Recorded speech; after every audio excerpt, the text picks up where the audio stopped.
Good morning, students.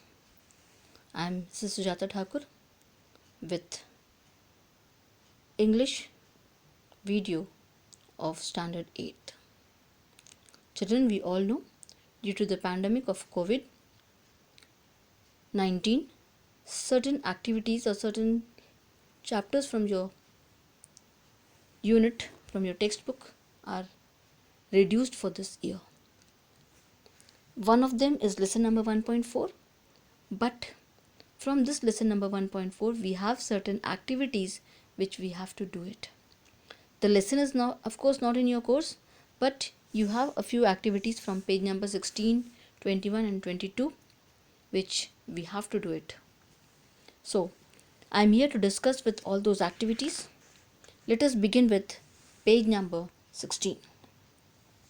The second activity of page number 16 we have to do. First one is omitted, first one is reduced. Here you see some of the sentences are given. Read the sentences below and spot the differences in their framing. First sentence देखो, I could not complete the work.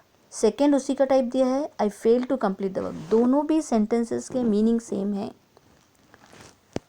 Only the change is in the verb. I could not and failed. बाकी सभी part उसके same है. If you just observe the sentences properly you will see could not की जगह failed आ गया है. दोनों भी सेंटेंसेस का मीनिंग सेम है. सेम वे सेकेंड एग्जाम्पल हम देखेंगे. There is no sense in what you say. there is hardly any sense in what you say.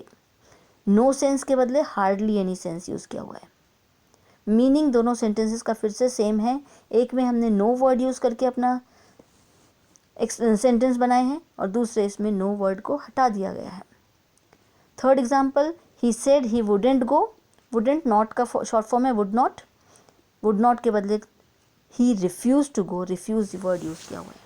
तो ये सभी सेंटेंसेस जो हमने देखे, ए और बी सेंटेंसेस, मीनिंग दोनों का सेम है, but in all the sentences marked as ए.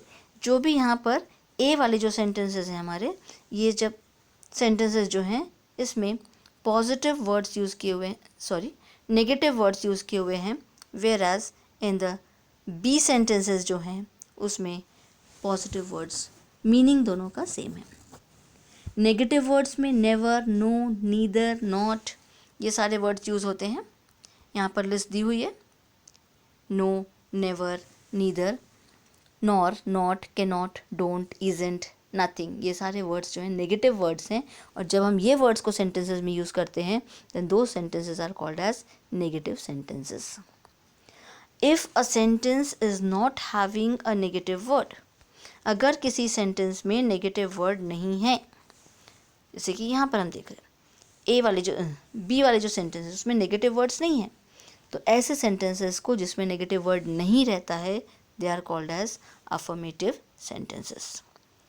तो यहाँ पे दो टाइप के सेंटेंसेस हमने पढ़े, अफर्मेटिव और नेगेटिव. अगर सेंटेंस में नो वर्ड यूज़ किया हुआ है, नेगेटिव वर्ड यूज़ किया हुआ है, तो वो सेंटेंस नेगेटिव होगा. नेगेटिव वर्ड अगर नहीं है तो वो अफर्मेटिव होगा. तो यहाँ पर इसके नीचे हमको कुछ, these are some of the examples given here. We have to tell whether the sentences given below are positive or affirmative or negative. So if you see the first sentence, we must avoid hurting others. इसमें not word का use नहीं हुआ है, so this is an affirmative sentence. Then she didn't offer me any help, ये negative sentence होगा. He never give up one's hope, ये positive sentence होगा, sorry negative होगा. फिर से नेवर वर्ड यूज़ हुआ है इसमें. Then you must keep away from bad company, ये अफर्मेटिव क्योंकि इसमें नॉट यूज़ नहीं हुआ है. There is nothing in the bag, nothing negative word है, सो नेगेटिव सेंटेंस. और entry is prohibited without permission, ये है अफर्मेटिव सेंटेंस. इस प्रकार से यहाँ पे 6 सेंटेंसेस दिए हैं.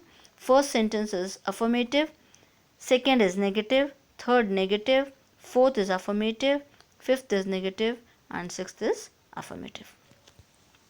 So note, यहाँ पे एक नोट दिया हुआ है, just let us read that carefully and understand what it is.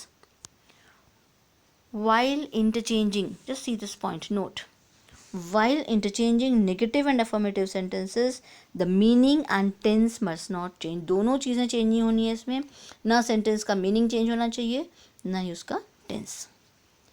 You must use negative words in the sentence while transforming affirmative to negative.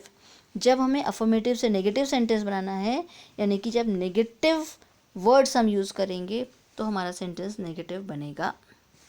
जब भी हमें sentence negative बनाना है उसमें हमें negative words को यूज़ करने हैं. सेम वे अगर हमें affirmative sentence बनाना है तो हम उसमें words like hardly, fail to, refused, reject, avoid, prohibit, without, ये सारे वर्ड्स यूज़ करेंगे हम, ताकि हमारा सेंटेंस में से नेगेटिव हम हटा दें और अफर्मेटिव सेंटेंस बन जाए. So this is all about the negative and affirmative sentences. Next we come to page number 21. Here we have the written activity, that is question number 3. 3A में हमको एक वर्ड चेन दी हुई है. Word chain adding 4 nouns from the text. Text से हमको 4 nouns add करने हैं, या हम अपने मन से भी ऐड कर सकते हैं. तो यहाँ पर हमने लेसन नहीं पढ़े हुए हैं, so I have just taken any of the 4 words here. Word chain में एक स्पेशलिटी जो यहाँ पे हमको देखना है, ध्यान रखना, जो फर्स्ट वर्ड है उस फर्स्ट वर्ड के लास्ट अल्फ़ाबेट से नेक्स्ट वर्ड शुरू होना चाहिए. फॉर एग्जाम्पल फर्स्ट वर्ड यहाँ पे म्यूज़िक दिया हुआ है, तो म्यूज़िक में लास्ट अल्फ़ाबेट C आया तो नेक्स्ट वर्ड C कोर्टयार्ड शुरू हुआ. अब कोर्टयार्ड में लास्ट लेटर D है तो नेक्स्ट वर्ड हमारा डिसम्बर है. This word is December. R है लास्ट वर्ड तो यहाँ पे रोड. D है लास्ट वर्ड डैम. M है mobile. So all these are. एक कंडीशन ये कि इसका लास्ट लेटर जो है वो नेक्स्ट लेटर का फर्स्ट अल्फ़ाबेट होगा, और दूसरा कि ये सभी नाउन्स होने चाहिए. जो चेन में एक टाइप का वर्ड है वही पार्ट ऑफ स्पीच हमको सारे वर्ड्स में यूज़ करनी है. सेकेंड B इसका जो क्वेश्चन है उसमें है add the appropriate prefix to make the following words opposite in meaning. Prefix means हमने वर्ड के पहले कुछ अल्फ़ाबेट्स ऐड करने हैं so that the word becomes opposite of what is given. जैसे कि कंटिन्यू में हमने डिस वर्ड लगाए और ये बन गया डिसकंटिन्यू. डेफिनेट में इन लगाए तो इनडेफिनेट. प्लेस का डिसप्लेस, डिस लगाए हमने. पॉसिबल में इम लगाए इम्पॉसिबल. बिलीव में अन लगाए अनबिलीव. देन डिसबिलीव भी होता है, you can even write disbelieve. Then known unknown, certain uncertain, important unimportant and regular irregular. Believe में दोनों आंसर्स चलेंगे, you can even use disbelieve. तो इस प्रकार से हमने ये एंटोनिम्स बनाए, ऑपोजिट्स बनाए. Next is question number 3. Use the following expressions to make sentences of your own. अपने ओन सेंटेंस बनाना है हमको, यहाँ पे टेक्सचुअल सेंटेंसेस नहीं चलेंगे. So please note that. First यहाँ पे है हमारा वर्ड जो दिया हुआ है हमको, that is make up once mind. Makeup once mind का मतलब है कि हमें अपने मन को पक्का बनाना है. सो I've made the sentence here. He made up his mind to participate in the drawing competition. Second हमको दिया है उसके नीचे struck as odd. The fall of glass without a push struck as odd. ये sentences बनाए हुए हैं, यहाँ पे दिए हुए हैं. I'll just read through that. You can even make your sentences on your own. दूसरे sentences भी आप बना सकते. Knew no bounds. When my father gave me a new mobile, my feelings knew no bounds. Next है flash across one's mind. The sight of the accident flashed across my mind when I saw the news on the TV. Next है to surmise. Surmise का meaning है to surprise. When I saw the book moving, it was a surmise. And last is not to deter. Though he failed, he did not deter to complete his mission. Determined रहना. Not to deter means हारना नहीं बिल्कुल. So these were the answers to the activities of page number 21, question number 3. इसके बाद fourth question जो है ये omitted है, and फिफ्थ क्वेश्चन जो है इसका types of sentences we'll be doing in our next video. That's all for today. Thank you. Have a nice day.